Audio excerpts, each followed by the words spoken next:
Assalamu alaikum. I'm Aisha Mudassir.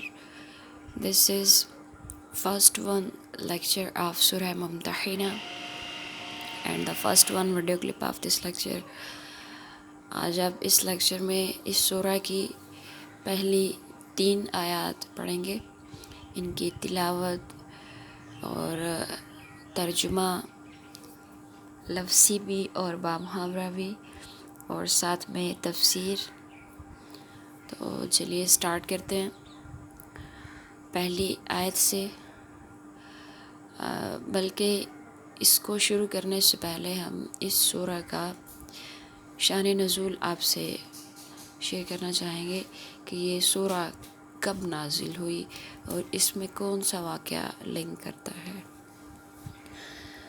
سب سے پہلے ہم اس کو بتاتے ہیں کہ آپ صلی اللہ علیہ وسلم کی صلح جب مکہ والوں سے ہوئی تھی، جس کا ذکر جو ہے وہ انا فتحنا لک فتحا مبینا جو ہے اس سورہ میں گزر چکا. تو 2 برس یہ صلح قائم رہی، پھر کافروں کی طرف سے ٹوٹی یہ. تب آپ صلی اللہ علیہ وسلم نے خاموشی کے ساتھ فوج جمع کر کے مکہ فتح کرنے کا ارادہ کیا اور خبروں کی بندش کر دی گئی. اور کفار مکہ صرف اس لیے کہ کفار مکہ آپ صلی اللہ علیہ وسلم کی تیاریوں سے آگاہ ہو کر لڑائی کا سامان شروع کر دیں. ٹھیک ہے. اور اس طرح حرم شریف میں جنگ کرنا ناگزیر ہو جائے. اور ایک مسلمان حاطب بن ابی بلتع نے جو مہاجرین میں سے تھے اور بدر میں سے جنگ بدر کی جو شامل ہونے والے صحابی تھے ان میں سے بھی تھے، مکہ والوں کو خط لکھ کر بھیجا. اس حاطب بن ابی بلتع نے مکہ والوں کو خط لکھ کر بھیجا کہ آپ صلی اللہ علیہ وسلم کا لشکر اندھیری رات اور سیل بے پناہ کی طرح ایک سیلاب کی طرح تم پر ٹوٹنے والا ہے. تو آپ صلی اللہ علیہ وسلم کو وحی سے معلوم ہو گیا. آپ صلی اللہ علیہ وسلم نے حضرت علی رضی اللہ تعالیٰ عنہ وغیرہ یہ جو چند صحابہ کرام ہیں ان کو حکم دیا کہ ایک عورت مکہ کے راستے میں سفر کرتی ہوئی فلاں مقام پر ملے گی، اس کے پاس ایک خط ہے، وہ حاصل کر کے لاؤ. تو یہ لوگ تیزی سے روانہ ہوئے اور عورت کو ٹھیک اسی مقام پر پا لیا جہاں آپ نے فرمایا تھا. اس نے بہت لیت و لعل اور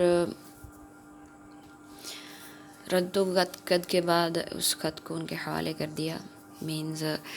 جٹلانا شروع ہو گئی کہ نہیں ایسے آپ لوگوں کو مغالطہ ہوا یہ وہ. تو آخرکار اس نے خط ان کے حوالے کر دیا.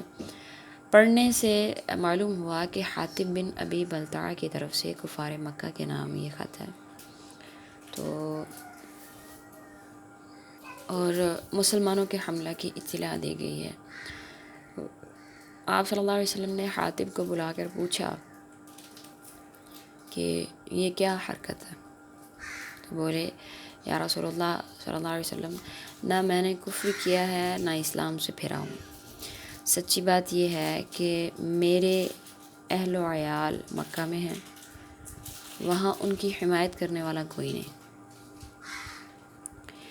میں نے کافروں پر ایک احسان کر کے یہ چاہا کہ وہ لوگ اس کے معاوضہ میں میرے اہل و عیال کی خبر لیتے رہیں اور ان سے اچھا سلوک کریں. میں نے سمجھا کہ اس سے میرا کچھ فائدہ ہو جائے گا اور اسلام کو کوئی ضرر نہیں پہنچ سکتا. تو فتح و نصرت کے جو وعدے اللہ تعالیٰ نے آپ صلی اللہ علیہ وسلم سے کیے ہیں وہ یقیناً پورے ہو کر رہیں گے. کسی کے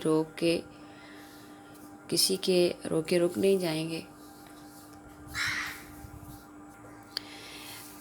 اس طرح کی باتیں اس نے آپ صلی اللہ علیہ وسلم سے کہیں. تو اب اس خط میں جو مضمون لکھا تھا، جو نفس خط تھا، اس میں تھا کہ خدا کی قسم اگر رسول اللہ صلی اللہ علیہ وسلم تنہا بھی تم پر حملہ آور ہوں تو اللہ ان کی مدد کرے گا اور جو وعدے ان سے کیے ہیں پورے کر کے چھوڑے گا۔ بلا شبہ حضرت حاتب رضی اللہ تعالیٰ عنہ سے یہ بہت بڑی خطا ہوئی، لیکن رحمت للعالمین نے فرمایا کہ لا تقولوا له الا خیرا، بھلائی کے سوا اس کو کچھ مت کہو۔ اور فرمایا کہ حاتب رضی اللہ تعالیٰ عنہ بدر میں حصہ لینے والے صحابہ کرام میں سے ہے، تمہیں کیا معلوم کہ اللہ نے ان بدر میں شامل ہونے والوں کی خطائیں معاف فرما دی۔ اس سورہ حاضہ کا بڑا حصہ جو ہے وہ اسی قصہ میں نازل ہوا ہے، ٹھیک ہے۔ اب انشاءاللہ ہم اس کی تلاوت پہلی آیت کی، اس کی ترجمہ وغیرہ ہم اگلے کلپ میں کرتے ہیں، ٹھیک ہے۔